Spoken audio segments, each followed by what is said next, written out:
2002 C5 Z06. I'm going to do the passenger side header now. This will be the last installation of the videos for removal of parts. Then we'll clean up some things and start reinstalling parts. So what's different on the passenger side here is we have the dipstick in the way. And the airline, I couldn't get it all the way out or loose in the back. So we'll have to see what happens with that.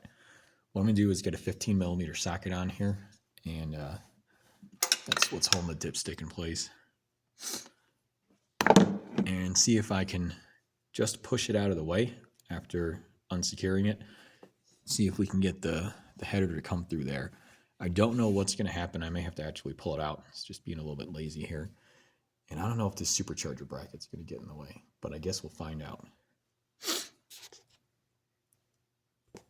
All right, let's give this a try.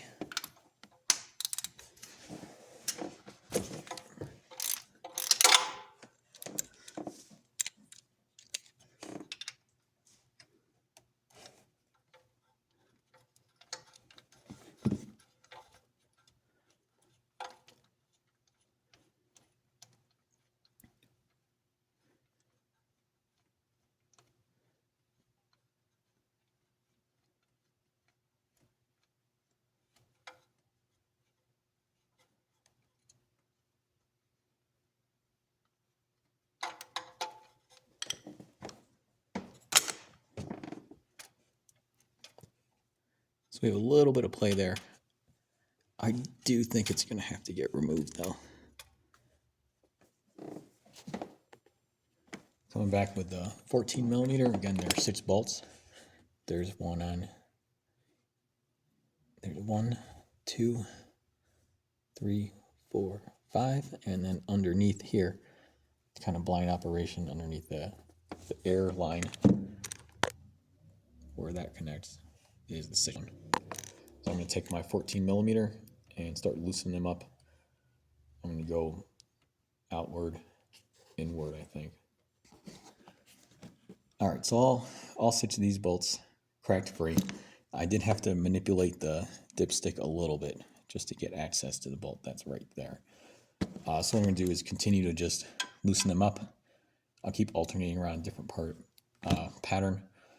The one on the back side, on the driver's side, the second bolt from the rear was very difficult to get out. So I'm expecting that one or the second one in from the front, right, because it's kind of reversed in terms of the cylinder head. Expecting maybe that one to be difficult, but maybe not. We'll see. So all the bolts are out, and I still have the dipstick in place. We'll see if we can slide it between there and what we can do with this air line in the way. I suspect it's going to be a problem. So let's get off the bolts at the bottom. Let me see if I can bring the light in a little better here.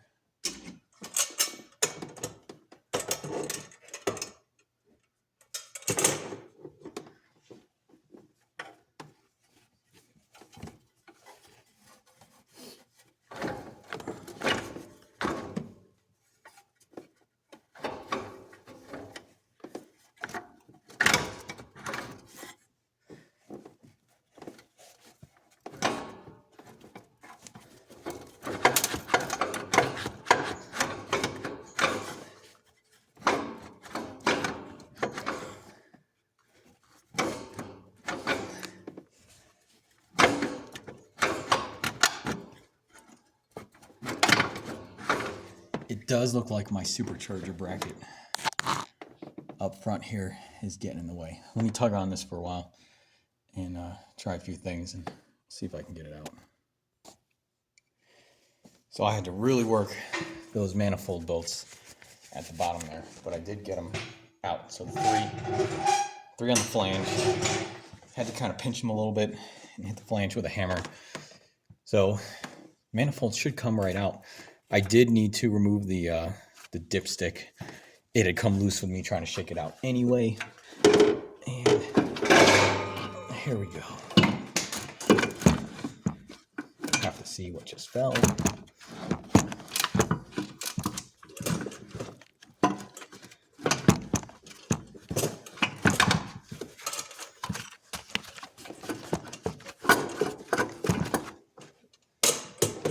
careful with the cabling down by the starter here as well.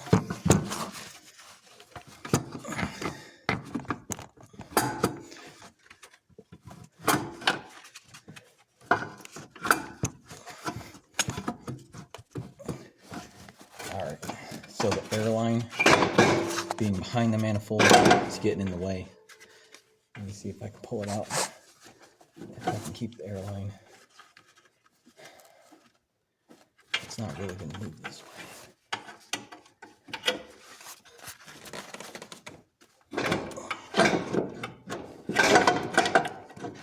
Now,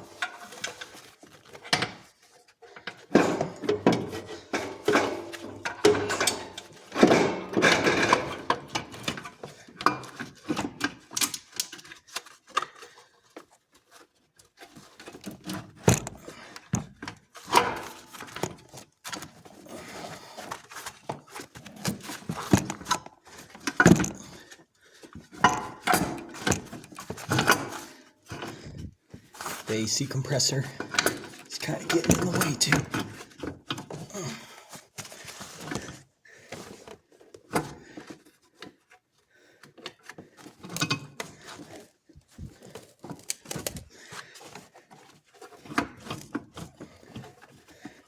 All right, let me finagle this a bit more.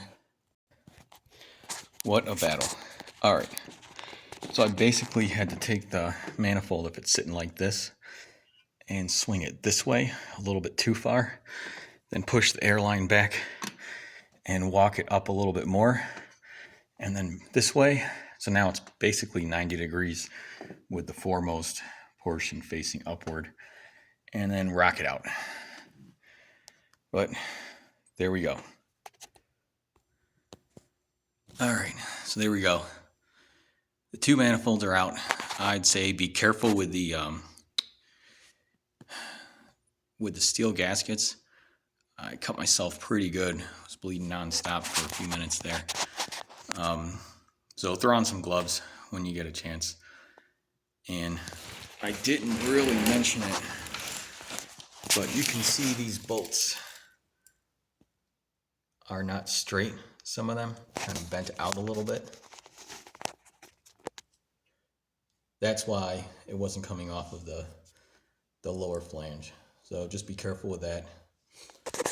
I did try getting a clamp on here and pinching, not a lot of room for that, but after fighting it and working it out, that was what was holding the manifold in place.